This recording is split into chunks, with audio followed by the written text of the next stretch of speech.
Now, in the long run, all of the firm's inputs for their production can be changed. So because there are no fixed inputs, firms don't have any fixed costs in the long run. So all of our costs of production are going to be counted under the variable cost in the long run. So labor, capital, whatever cost we choose to use, they are all going to be variable cost.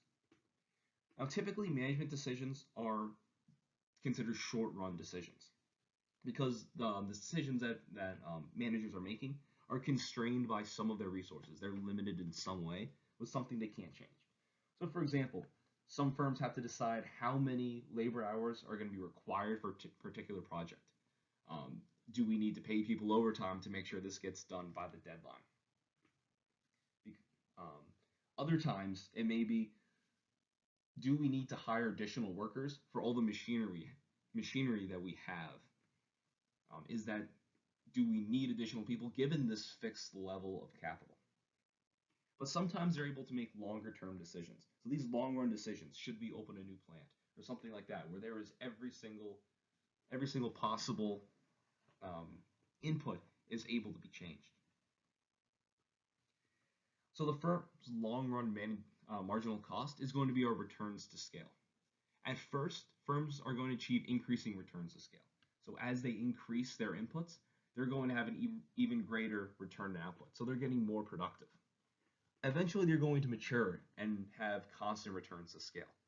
In that situation, as they add more inputs, they're going to get as much output by the same amount. You're going to have that same percent increase. And then finally, firms may experience decreasing returns to scale. So eventually they're going to get so large as they add more and more inputs, they're not going to get as much additional output for that. Here we have both the short run total cost curve and the long run total cost curve. And again, on these, we're going to plot on the y-axis our cost, the dollar value, and on the x-axis, the quantity being produced. So at first, the short run total cost curve, look, we have increasing short run returns. So our cost is going to increase less than the quantity is going to increase. At a certain point, we'll reach constant returns. At the constant returns, any increase in cost is going to equal the increase in the quantity.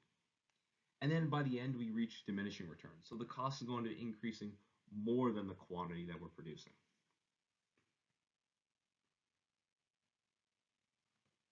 Now turning to the right-hand side, we see the same thing. Initially, we have economies of scale. So the quantity that we're producing is increasing more than the cost is increasing. Eventually, we reach that efficient scale, where it's going to increase at the same, both will increase at the same rate. And finally, diseconomies of scale. So as we're producing more and more, it's costing more money for us to do that. So when a firm experiences increasing returns to scale, they're undergoing what we call economies of scale. So basically, there's a proportional increase in all inputs, increases output by a greater proportion. So in this case, a firm becomes more efficient the larger they get. So basically, a small firm is able, as they expand, they're able to buy more equipment, their workers are able to specialize more, and they become overall more productive. So as output increases by a certain percentage, say 10%, the total cost of production increases by some lower percentage, so say 7%. So the amount of output they're getting is increasing more than the amount of money it costs to produce it. We have a figure on figure 7.8 in your textbook that shows the long run average cost curve. Now the long run average cost curve is going to be U-shaped. Initially it's going to decrease, then it'll be flat for a while, and then it'll increase again. The portion where it decreases is the economies of scale. So that's where the firm's long run average cost is going to decline as output increases. At the end, we have the diseconomies of scale. So that's where the firm's long run average cost curve is increasing as output increases. So it's going to increase relative to that. There's two other points we should mention. The first is the minimum efficient scale. That's the smallest level of output where the minimum long run average cost is achieved. There's also the maximum efficient scale, and that's the opposite. That's the largest output level for which the minimum long run average cost is achieved. So we're going to see the long run average cost curve decreasing until that minimum efficient scale. We're going to have constant returns to scale until we reach that maximum efficient scale. At that point, we'll experience diseconomies of scale, and the long run average cost curve will begin going up. So what are the reasons for the long run economies of scale that firms are able to achieve? So the first, which I already mentioned, is the specialization of labor and capital. So as a firm grows, people can just focus on one job. And as they focus on the job and only perform that one or limited set of tasks, they can become more and more productive at it. Again, they become more knowledgeable, they learn all the little tricks, and as they get more experience, they see anytime something goes wrong, and they learn how to deal with those issues as they crop up. You also have specialization of capital. So if you have a very small business with only a couple employees, any equipment that you buy is going to need to have, multiple uses. It's going to have to be fairly, I guess, generic, not specialized. As the firm grows larger and larger, instead of buying, 100 of the same hammers, they can get some that are really small and tight for like the small nails, and you're going to use in a tight place, and you go all the way up to like a giant sledgehammer or something. So you have like the tools being used, or even the capital equipment itself. You can get those more specialized as the firm begins to grow. Another reason is that the prices of inputs may be lower due to volume discounts when firms try to purchase whatever inputs they need. So larger firms, it can become a lot cheaper for their suppliers to ship just a ton of stuff to one specific location rather than, a lot of small deliveries around town. And they'll often turn around and they'll give some sort of volume discount. Additionally, as a firm becomes much larger, they begin to have some sort of market power. We assume that wasn't the case, but in the real world, as firms begin to grow, sometimes their suppliers are forced to take whatever price that firm is offering. So a giant company like Amazon, if they were trying to buy some input, they're going to have a lot of market power because they're such a large company, and they're going to be buying so much from whoever their supplier is. Another is the use of capital equipment with better price to performance ratios. So in like back in the 1960s, when only big firms could afford mainframe computers, giant firms could afford the better capital equipment that's way more efficient than whatever smaller businesses were able to use. That's not really a thing today, but the current laptop I have from WVU, where I work, is better than the one I had from St. Francis. And some of that is just their economies of scale. WVU is a much larger university. Next is that larger firms may be able to raise funds in capital markets at a lower cost. So large firms have access to the commercial paper market, which is more short-term, and the long-term corporate bond market, whereas smaller firms can only, go to a bank for a loan. The commercial paper, the commercial bond market, these are much lower interest rates that they have to pay back versus getting a bank loan for your business. And finally, larger firms are able to spread out their costs more. So it could be promotional cost for their advertising budget. If you increase your production by 10%, you don't have to increase your advertising budget by the same percentage, at least most likely. And you say the same thing for things like research and development as well. Now, there's some reason that firms eventually exhibit diseconomies of scale. So the first is that a certain scale production may not be optimal for the total market demand. So what we mean by that is that as the firm's scale production becomes so large, it keeps increasing, eventually it may affect the total market demand for their inputs. When that happens, that's going to increase the price of their inputs. So for example, let's think of a major employer like Hershey. They're the main employer in their area, and there's a relatively fixed supply of labor. You're not going to have, a million people move to Hershey, Pennsylvania in the next, within a week's time. So if Hershey's higher scale production increases the demand for labor too much, it'll begin to drive up the local wage rates. Additionally, economists believe that past, a certain size for a company, and it's different for every company, that there's going to be bureaucratic diseconomies of scale. So the bureaucracy within the company will become so large, instead of trusting each one manager with the decision making, has to go through several layers of clearance and different committees signing off and stuff. You end up getting coordination problems. You're not able to communicate as well. You're not able to quickly respond to changing market conditions. And firms begin to suffer, and their costs increase because of that. Now, there's also transportation costs. These tend to rise as production grows. There's things like handling expenses, insurance, security, paying for like storing inventories that they may end up increasing faster than um, than the money they're taking in from producing and selling those goods. At a certain point, these costs rise so much they end up causing diseconomies of scale. So by definition, in the long run, the firm can choose any level of capacity they want. They can choose any amount of labor, any amount of capital, whatever input they need, they can choose that, and they can choose any level of production based on that. However, once a firm commits to a level of capacity, once they make that decision, then some of the inputs have to be fixed for a certain time period. And then we go back into the short run, and there's a short run problem again. So in terms of production cost, this means that once the capacity level is decided on, the firm has to work within the short run cost function while that input is still fixed. So the long run average cost curve is like an envelope of short run average cost curves. So it's like a combination of a bunch of those short run average cost curves. And it outlines the lowest per unit cost that a firm is going to incur over a range of that output. Because that explanation I just gave makes no sense without a picture, here's an accompanying picture showing a firm's long run average cost curve being made up of these short run average cost curves. You see a firm, once they make a decision, they're trapped on one of those short run average cost curves. Now in the first half, the firm has economies of scale. Up until 40,000 units that they're producing, the short run average cost curve is decreasing.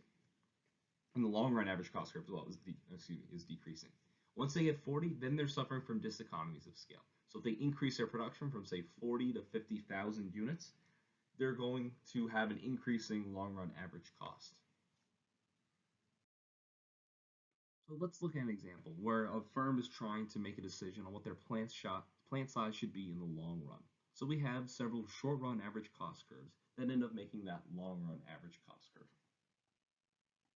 So because of the impact of economies of scale, the short run average cost curve for our plant B is going to be below and to the right of the short run average cost curve for plant A. And the minimum point on B's short run average cost curve is going to be below the minimum of A's short run average cost curve. We'll see the same for C, and then the same for D as well. Once we hit D, after we hit D, we experience diseconomies of scale. So plant E's short run average cost curve is going to be above and to the right. We'll see the same thing for F as well. At that point, as those plants get larger, they're experiencing diseconomies of scale. Now, something that is important to note is that none of the labeled dots at the lowest point on these short run average cost curves are the optimal point to produce there for those short run average cost curves, except for point D. So the asterisk that shows plant B's minimum short run average cost is going to be a level above the average cost that would be incurred by plant C in the short run for a comparable level of production. So that little asterisk, which is the minimum point at which you would want to produce the short run average cost curve for plant B, if you wanted to produce that level of units, it would be better for a company to purchase the larger factory. So you would get the facility C, and you'd be on that short run average cost curve. Even though you wouldn't be at the minimum on that curve, the minimum point, you would be below what you would be if you were producing in plant size B. So you would want to produce it for plant size B where the short run average cost curve B crosses the short run average cost curve C. Anything above that, which in this case is 20,000 units, anything above that, you'll want to go up to the next larger size for your facilities because you're going to end up with a lower short run average cost. A learning cost curve, this is a line showing the relationship between the labor cost and additional units of output. So a learning curve with a downward slope, this indicates that additional cost per unit is going to decline as the output increases. Now the reason this is going to happen is because workers improve with practice. Over time, the more you're used to doing something in the production process, the better you're going to get at it. The more experienced you become, the quicker you're going to be able to do it and the higher quality you're going to be able to do it. The production process also improves as engineers, the people in the back end, and other development personnel gain more experience. As they become better at their jobs, that helps the production process go along more smoothly. The learning curve is measured in terms of the percentage decrease in additional labor cost as output is increasing. So we can have an equation y subscript x equals k times x to the n power. So y being the units of the factor of the cost to produce the x unit. K is the factors of the unit or cost to produce the k or usual first unit.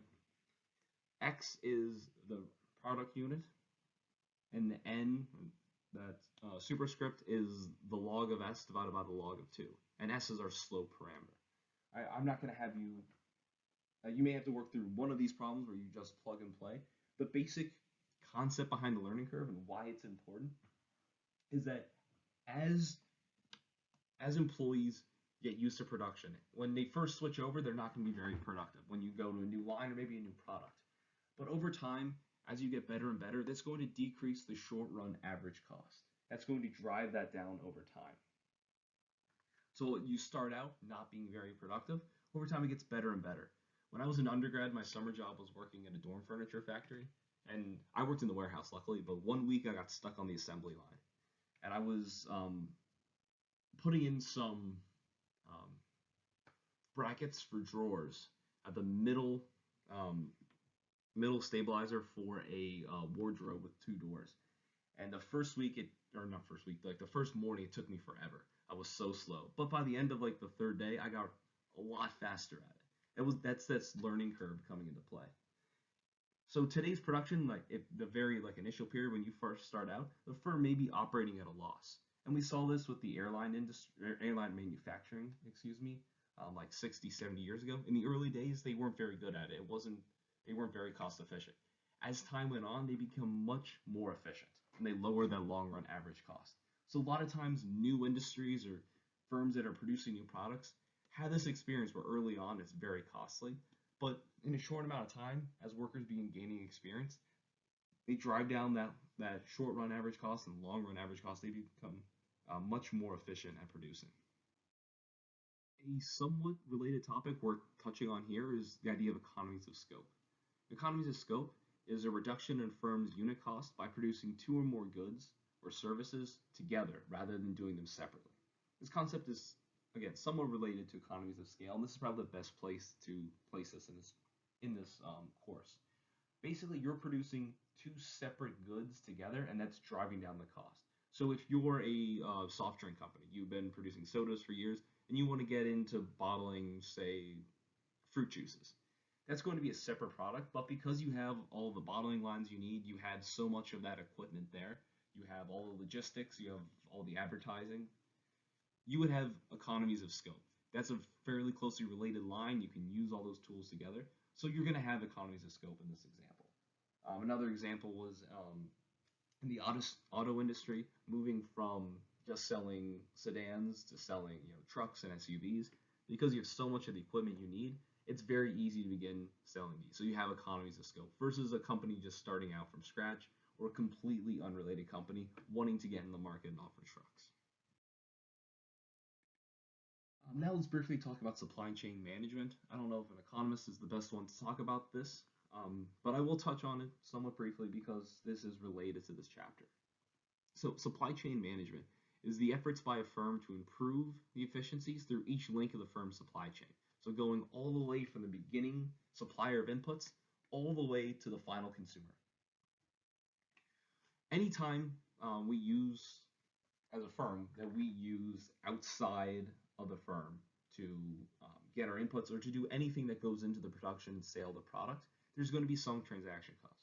Remember Kosa's idea of transaction costs, that there's going to be costs of coordinating with these different firms.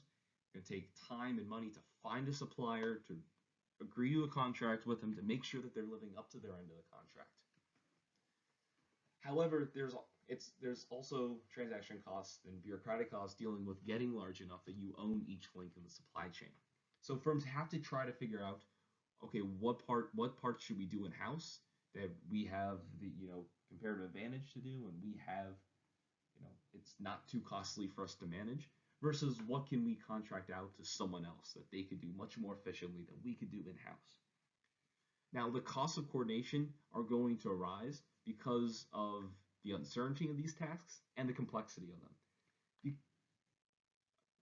During COVID, the supply chain problems that we've experienced and are continuing to experience, these uncertainty problems have really reared their head and they're front and center. A lot of people's typical suppliers aren't able to give them what they need because of all these different issues.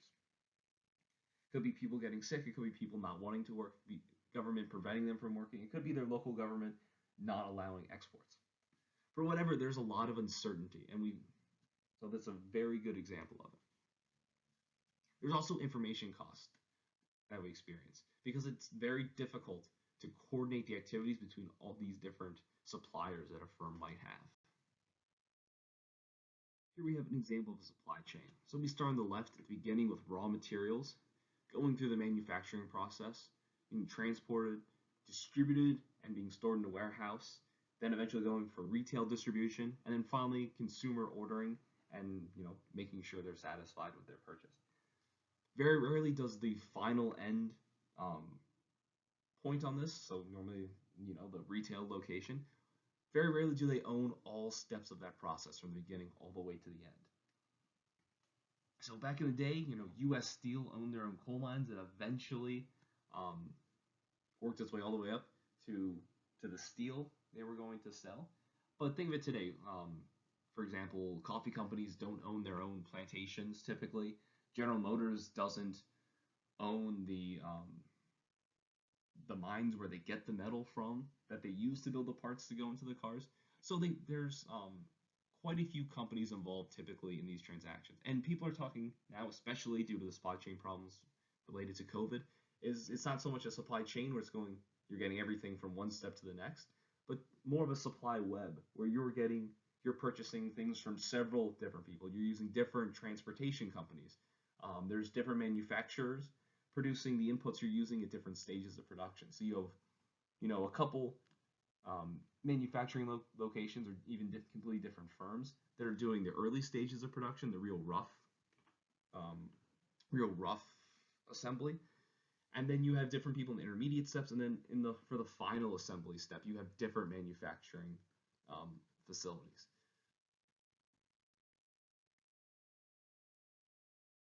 So two ways that firms tend to deal with their suppliers are strategic alliances and competitive tension. So the first strategic alliance is when a firm and an outside supplier join together almost in like collusion. They're sharing some resources and they're making it easier for both of them, really trying, for lack of a better word, to team up so that they can get the resources they need as efficiently as possible and so that the supplier is giving them exactly what they need and they're saving as much money on their production costs as well. The exact opposite way to go is competitive tension. So under this idea, a firm is going to use two or even more suppliers. So that way they're keeping their prices under control rather than being tied to one other supplier and being, at their mercy where that supplier now has some sort of market power. They have the ability to raise prices on them because it's going to be costly for them to go out and find a new supplier and agree to a new contract and go through that whole thing. Firms, like an investor, they diversify. They get their supplies from several different suppliers. That way, none of them is important enough that they're stuck with them, and also they can play one off one another. Say, oh, I'm getting lower prices from them, or oh, you really want to raise your price? Okay, I'll just purchase from supplier B, and that competition keeps prices under control. Now, there are a lot of different ways that companies can reduce their cost in an effort to remain competitive or to gain a competitive advantage over the other companies in the industry. So the first is the strategic use of cost. So a firm may choose to use cost leadership, so offering the lowest possible prices, as the core of their strategy for competing in their industry. So, in retail, you think of Walmart, that they're the big box stores like that. They offer like the cheapest prices for everything. Back in the day, Southwest Airline, they were the cheapest one possible. Today, I believe it's Spirit Air that they have the really cheap tickets, but they don't give you any leg room or anything. The next is reduction in the cost of materials. So manufacturers are always trying to find ways to cut their costs through substitution in what materials they use as inputs and through modification of their product design so that they use fewer resources. Now, some of this was due to regulation, but some of it was firms trying to save cost. In the auto industry in the US, they switched from heavier bodies to lighter bodies, making the cars more fuel efficient and reducing the cost of production. Firms also try to use information technology to reduce costs. So from the very beginning of when we started mechanizing, so like the Industrial Revolution, firms realized that the more machinery they added, they could increase productivity. We've gone from the simple days of of large capital machines to now information technology. And as firms incorporate that, it lowers the cost of communication. They can instantly talk to someone rather than sending a physical memo to another branch that takes 2 days to get there. It's hard for us to imagine now. It's definitely hard for me to imagine now. But when my dad, it was probably almost 10 years into his career that his company got a fax machine, and his branch in like the home office had one fax machine. And he said it made work so much quicker. Although people like him weren't allowed to touch it, they had to ask one of the trained people to send a fax for them. I mean, now I work remotely with several different of my coworkers, and we just message each other on Microsoft Teams, and we instantly know what's going on. And that significantly reduced the cost of operation, not just internally, but also communicating with external partners, suppliers, and retail operations, like things like that.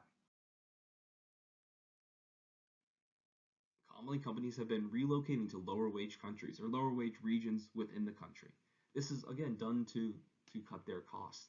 That it's why pay a highly skilled worker to do a very simple job when you can go to a region where it's much cheaper to pay a worker to do the same thing. We've also seen a lot of mergers, consolidations, and once there's mergers and consolidations, frequently it results in some sort of downsizing. You're not going to keep all the employees. The point of two companies merging is to increase the economies of scale. So it's pointless to keep all those workers because the point is to get more efficient. Next is layoffs and plant closings. Again, these are ones we talked about early in the chapter. But closing down an entire plant or laying off workers that are working within the plant, and some of them have been keeping it open, these are ways to save money. And finally, reductions in fixed assets. So there's a lot of something firms have been doing, again, in the past couple decades, is getting rid of these expensive fixed assets. So maybe it's facilities like plants, maybe it's large equipment. Sometimes it's more intangible resources like intellectual property. Selling them and getting rid of them because of the cost of upkeep and depreciation, things like that, can reduce the company's costs.